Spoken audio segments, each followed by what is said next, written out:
ତେବେ ଦର୍ଶକ ବନ୍ଧୁ ବର୍ତ୍ତମାନ ସମୟରେ ଓଲିଉଡ୍ ଫିଲ୍ମ ଇଣ୍ଡଷ୍ଟ୍ରି ଆସିଛି ଏକ ବହୁତ ବଡ଼ ଦୁଃଖଦାୟକ ଖବର। ସ୍ୱର୍ଗୀୟ ମିହିର ଦାସଙ୍କର ସାନ ପୁଅ ଅକ୍ଳାନ୍ତ ଦାସଙ୍କର ମୃତ୍ୟୁ ଘଟିଛି। ସୂଚନା ଅନୁଯାୟୀ ସେ କିଛି ଦିନ ପୂର୍ବରୁ ତାଙ୍କର ଲିଭର ଜନିତ ସମସ୍ୟାକୁ ନେଇ ସେ ଭୁବନେଶ୍ୱର ଏମ୍ସ ହସ୍ପିଟାଲରେ ଚିକିତ୍ସିତ ହେଉଥିଲେ। ଆଉ ଗତକାଲି ବିଳମ୍ବିତ ରାତିରେ ଚିକିତ୍ସିତ ଅବସ୍ଥାରେ ସେ ମୃତ୍ୟୁବରଣ କରିଛନ୍ତି। ତେବେ ଦର୍ଶକ ବନ୍ଧୁ ଆପଣମାନେ ସମସ୍ତେ ଜାଣିଥିବେ ଯେ ଗତ ବର୍ଷ ଠିକ୍ ଏହି ସମୟରେ ମିହିର ଦାସ ଚାଲିଯାଇଥିଲେ। 11 ଜାନୁଆରୀରେ ତାଙ୍କର ମୃତ୍ୟୁ ଘଟିଥିଲା। ଆଉ ବର୍ତ୍ତମାନ ସମୟରେ ଅମ୍ଳାନ ଦାସଙ୍କର ସାନ ଭାଇ ମଧ୍ୟ ଚାଲିଗଲେ। ଅକ୍ଳାନ୍ତ ଦାସ ଚାଲିଯାଇଛନ୍ତି। ଆଉ ଏହା ପୂର୍ବରୁ ତାଙ୍କର ମା ମଧ୍ୟ ଚାଲିଯାଇଥିଲେ। ତେବେ ଦର୍ଶକ ବନ୍ଧୁ ବର୍ତ୍ତମାନ ସମୟରେ ଅମ୍ଳାନ ଦାସ ତାଙ୍କର ବାପା ମା ଏବଂ ତାଙ୍କର ସାନ ଭାଇଙ୍କୁ ହରାଇ ସେ ବହୁତ ଭାଙ୍ଗି ପଡ଼ିଛନ୍ତି।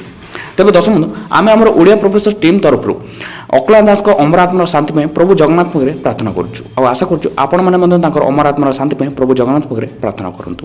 ଆଉ ଆଶା କରୁଛି ଯେ ଆପଣମାନଙ୍କୁ ନିଶ୍ଚିତ ଭାବରେ এই ଭିଡ଼ିଓଟି ଭଲ ଲାଗିଥିବ।